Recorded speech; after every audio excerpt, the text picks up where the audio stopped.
Hello दोस्तों, आज हम लोगों को 10 महत्वपूर्ण क्वेश्चन पढ़ने हैं गुरुत्वाकर्षण के, जो पलायन वेग, कक्षीय वेग और आवर्तकाल पर आधारित होंगे। ठीक है, बिना समय वेस्ट किए हम लोग पहले क्वेश्चन पे आते हैं। देखिए, पहला क्वेश्चन है आपका कि m द्रव्यमान के कण का जो पलायन वेग है वो द्रव्यमान पर किस प्रकार निर्भर करेगा। m द्रव्यमान के कण का पलायन वेग द्रव्यमान पर किस प्रकार निर्भर करेगा। प्यारे बच्चों, हमारे लास्ट लेक्चर में हमने बताया था कि चाहे पलायन वेग हो या फिर कक्षीय वेग हो, इन दोनों का मान पिंड के द्रव्यमान पर निर्भर नहीं करता। किस पर डिपेंड करता है? ये डिपेंड करता है किसी प्लैनेट के, किसी ग्रह के द्रव्यमान पर, ग्रह के गुरुत्वीय त्वरण पर, ग्रह के घनत्व पर और ग्रह की त्रिज्या पर। इसका बॉडी के, सैटेलाइट के, पिंड के द्रव्यमान से कोई लेना देना नहीं है। तो हमारा ऑप्शन सही होगा इसमें m की पावर 0। अगला क्वेश्चन है कि पृथ्वी की सतह पर सरफेस पर जो पलायन वेग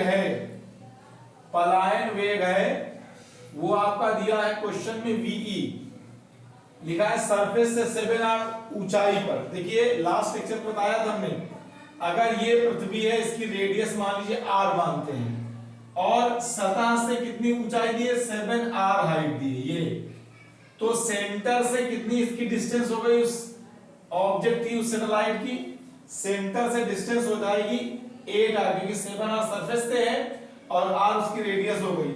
तो यहां पर जो दूरी आ रही वो एक्चुअली कितनी आ रही है, 8r आ रही है, मतलब रेडियस की 8 टाइम्स आ रही है। हमने बताया था कि पलायन वेग जो होता है वो प्रोपोर्शनल होता है 1/√r। पलायन वेग का मान 1/√r पर डिपेंड करता है और आपको यहां पता चल रहा है कि r की वैल्यू कितनी हो जा रही है, 8 टाइम्स, 8 गुनी हो जा रही है। अगर हम यहां पर 8 रख दें 1/√8 हो जाएगा, यानी ये हो जाएगा 1/2√2। इतने गुनी आ जाएगी, अब इतने टाइम्स आ जाएगी वैल्यू, इतने गुनी वैल्यू हो जाएगी। और पहले वैल्यू कितनी थी, VE थी, तो अब नया वाला जो मान होगा, सपोज ये VE डैश है, तो नया वाला मान जो होगा वो पहले वाले का यानी VE का कितना हो जाएगा, 1/2√2 टाइम्स हो जाएगा। ये आपका सही आपका ऑप्शन। अगला सवाल है कि पृथ्वी पर किसी भी बॉडी का जो पलायन वेग है वो 11 किलोमीटर पर सेकेंड है। पृथ्वी पर पलायन वेग की वैल्यू है 11 किलोमीटर प्रति सेकेंड। कहते हैं इसे एक ऐसे प्लैनेट पर ले गए हैं जिसकी त्रिज्या पृथ्वी की त्रिज्या की दुगनी है। इस बॉडी को एक ऐसे प्लैनेट पर ले गए हैं जिसकी रेडियस पृथ्वी की त्रिज्या की दुगनी है और घनत्व बराबर है। यानी यहां इस क्वेश्चन में दिया है कि डेंसिटी दोनों की क्या है, सेम है। बेटा, अगर घनत्व बराबर है तो सबसे पहले हमें फार्मूला घनत्व के टर्म्स में लाना पड़ेगा। एक बात और यहां लिखा है, उस ग्रह, मान लो ग्रह की जो रेडियस है वो rp है, उस ग्रह की रेडियस पृथ्वी की रेडियस की तुलना में कितनी है, डबल है, यानी rp बराबर 2re। अब हमें सूत्र जो पढ़ा था VE पलायन वेग का, वो पढ़ा था √2gme/re। यहां पर मास नहीं लाना क्योंकि हमें डेंसिटी दिया है, घनत्व दिया है, तो इस फार्मूले को घनत्व के टर्म्स में लिखना पड़ेगा। आपको पता है घनत्व क्या होता है बेटा? घनत्व होता है द्रव्यमान बटे आयतन, या आप द्रव्यमान बराबर निकालें, यहां से द्रव्यमान होता है आयतन गुणे घनत्व, और पृथ्वी गोलाकार होती है, गोले का आयतन 4/3 πre³ हो जाएगा, डेंसिटी d हो जाएगी। तो जब आप यहां पर रखेंगे तो आएगा 2g और me की वैल्यू आएगी 4/3 πre³ d और बाई आरी आ जाएगी यहां पर।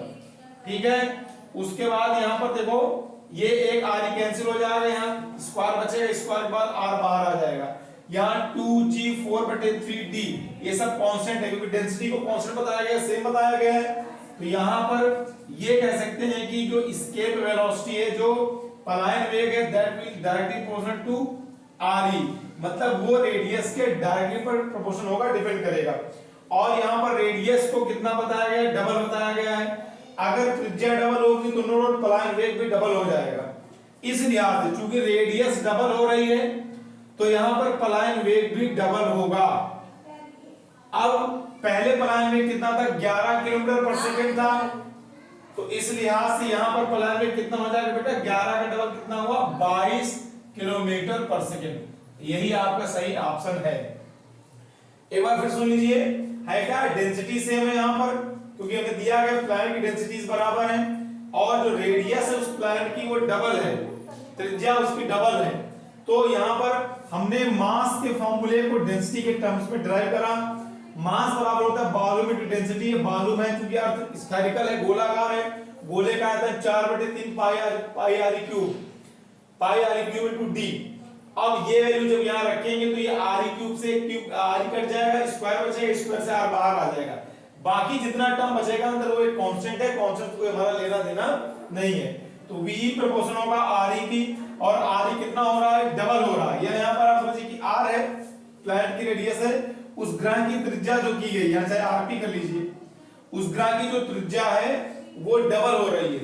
अगर रेडियस डबल हो रही होगी तो नो डाउट इसके वेलोसिटी भी डबल होगी।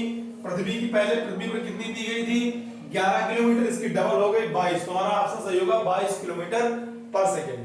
अगला क्वेश्चन है कि पृथ्वी की कक्षा में कोई सैटेलाइट, कोई बॉडी रिवॉल्व कर रही है, तो इसकी टोटल एनर्जी कितनी होगी, कैसी होगी। आप पता है कि कोई भी बॉडी अगर अर्थ के एरिया में, अर्थ के ऑर्बिट में रिवॉल्व करती है, घूमती है, तो वो अर्थ के अट्रैक्शन में, इसका मतलब वो अर्थ के अट्रैक्शन में, आकर्षण क्षेत्र में है।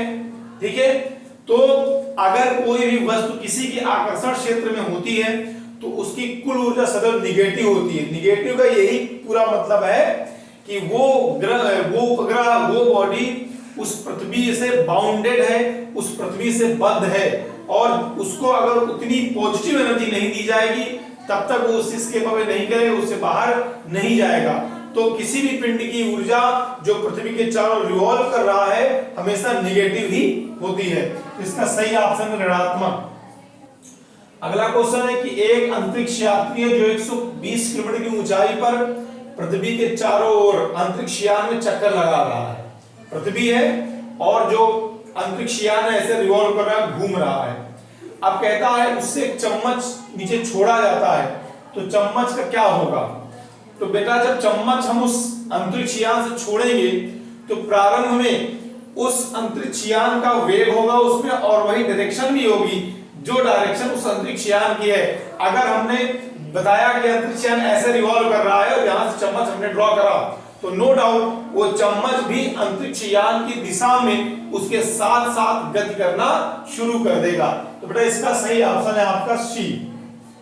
अगला देखिए क्वेश्चन में, एक उपग्रह है किसी ग्रह के चारों ओर रिवॉल्व कर रहा है, एक सैटेलाइट है, एक उपग्रह है, वो किसी ग्रह के चारों ओर घूम रहा है, तो इसका जो आवर्त काल है, टाइम पीरियड है, वो किस पर डिपेंड करेगा या किस पर डिपेंड नहीं करेगा। तो एक बात समझिए कि हमने अभी बताया था जैसे कक्षीय चाल है, पलायन वेग है, वैसे आवर्त काल का मान भी किसी भी बॉडी, किसी भी सैटेलाइट के मास पर डिपेंड नहीं करता, किसी उपग्रह के द्रव्यमान पर निर्भर नहीं करता है। आवर्त काल भी ग्रह के द्रव्यमान पर, ग्रह की त्रिज्या पर, ग्रह के घनत्व पर, ग्रह के गुरुत्वाकर्षण पर निर्भर करता है। तो देखिए यहां पर एक ऑप्शन सी आपको दिया जा रहा है कि उपग्रह के द्रव्यमान पर निर्भर नहीं करेगा। भ्रमित मत होना, क्योंकि यहाँ पर ऑप्शन में ग्रह का द्रव्यमान का भी जिक्र है, मगर ग्रह के द्रव्यमान पर निर्भर करता है, ग्रह की त्रिज्या पर निर्भर करता है, केवल निर्भर नहीं करता उपग्रह के द्रव्यमान पर। बेटा अगला क्वेश्चन देखिए क्या है कि दो हमारे पास सैटेलाइट हैं ए और बी, ठीक है। ये एक प्लैनेट पी के चारों ओर घूम रहे हैं। मान लीजिए प्लैनेट हमारा पी है और दो सैटेलाइट है हमारे पास जो 4r, एक ए है जो 4r रेडियस में घूम रहा है, और दूसरा सैटेलाइट है जिसकी रेडियस है r, जिसका नाम दिया b। ए की त्रिज्या 4r है और b की त्रिज्या r है। ए पर वेग दिया है 3v, ए पर जो वेग दिया गया है 3v दिया है, मतलब ए रिवॉल्व कर रहा है 3v स्पीड से, तो हमसे b की चाल पूछी है। बेटा हम लोगों ने कच्ची चाल का कॉन्सेप्ट पढ़ा था पिछले टर्म पर। कच्ची चाल क्या होती है, ऑर्बिटल स्पीड होती है v प्रोपोर्शन होती है 1/√r।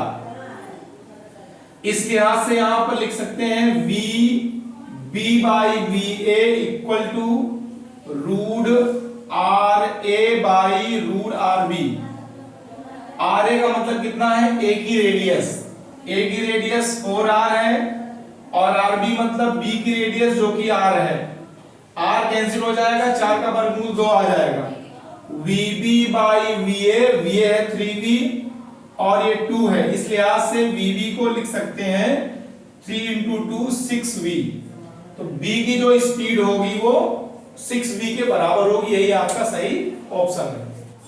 अगला सवाल है कि दो प्लैनेट हैं ए और बी, इनकी रेडियस का रेशियो r है और इनके गुरुत्वीय त्वरणों का अनुपात x है। तो कह रहा है इन पर पलायन वेगों का अनुपात क्या होगा।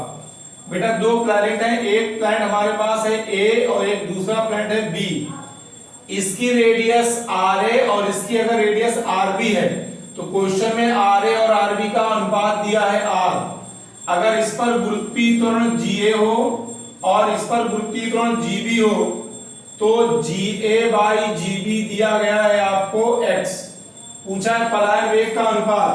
पलायन वेग का फॉर्मूला है, एस्केप वेलोसिटी जो है वो डिपेंड करती है, फॉर्मूला उसका है रूट 2gre, या यहां पे r लिखते हैं सिंपलिसिटी के लिए, तो यहां से v1 बटे v2 या यहां पर ga बाई gb लिख सकते हैं, रूट के अंदर ga by gb into ra by rb। ga by gb का रेशियो है x, तो ये बन गया x, और ra बाई rb का रेशियो है स्मॉल r। स्मॉल r लिखा, इसमें कोई इशू नहीं इतना बड़ा, तो ra बाई ra की वैल्यू लिख दिया हमने, r रूट का रूट लगा ही है, तो आपका सही ऑप्शन हो गया रूट xr। अगला सवाल है कि चंद्रमा का द्रव्यमान पृथ्वी के द्रव्यमान का 1.2% है, मतलब एक। तो चंद्रमा और पृथ्वी के गुरुत्वाकर्षण बलों का क्या इशू है, मतलब जो चंद्रमा पृथ्वी पर गुरुत्वाकर्षण बल लगा रहा है जो या पृथ्वी चंद्रमा पे लगा रही है, उन दोनों में क्या रिलेशन होगा। तो बेटा हम लोग ये जानते हैं, पहले लेक्चर में हमने बताया था कि दो बॉडी अगर एक दूसरे पर फोर्स लगाती हैं, ग्रेविटेशनल फोर्स लगाती हैं, गुरुत्वाकर्षण बल लगाती हैं, तो ये उनके दोनों के प्रोडक्ट पर डिपेंड, उनके मास के प्रोडक्ट पर डिपेंड करता है, मतलब द्रव्यमानों के गुणनफल पर निर्भर करता है। तो चंद्रमा का द्रव्यमान इंटू पृथ्वी का द्रव्यमान कहो या पृथ्वी का द्रव्यमान इंटू चंद्रमा का द्रव्यमान कहो, दोनों स्थितियों में बात एक ही है। इसलिए चाहे ये कहें कि पृथ्वी चंद्रमा पर बल लगा रही है या चंद्रमा पृथ्वी पर लगा रहे, दोनों की वैल्यू जो होगी मैथमेटिकली न्यूमेरिकली वो बिल्कुल सेम होगी। यहां सही ऑप्शन आएगा समान बराबर।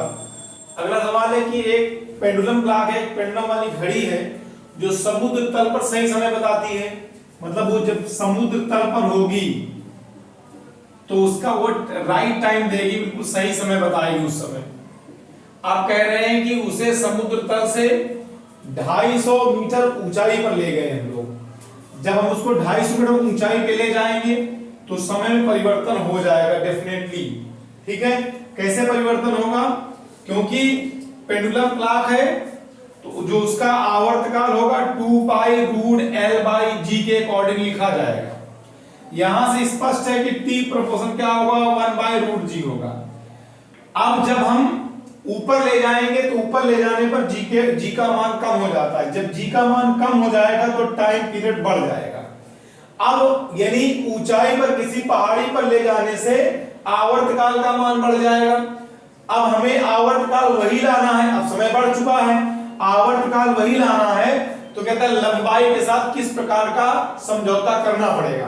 तो बेटा अभी आवर्तकाल बढ़ा हुआ है, अब जी से लेना देना है नहीं हमें, अब लंबाई से लेना देना है। अब आवर्तकाल बढ़ा है और अगर राइट टाइम चाहते हैं, पुराना समय चाहते हैं, तो पुराने समय के लिए हमें इस आवर्तकाल को कम करना पड़ेगा। तो आवर्तकाल कम कैसे होगा, जब हम पेंडुलम की लंबाई को घटाएंगे। इसका मतलब है पहाड़ी पर ले जाने के बाद वहां अगर हम उसकी लंबाई को कम कर देंगे तभी हम उसका राइट समय महसूस कर सकते हैं, सही समय उसका प्राप्त कर सकते हैं।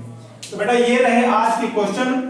अगले टर्न पर एक नए चैप्टर के साथ, एक नए डेटा के साथ फिर से उपस्थित होगा। थैंक यू, जय हिंद।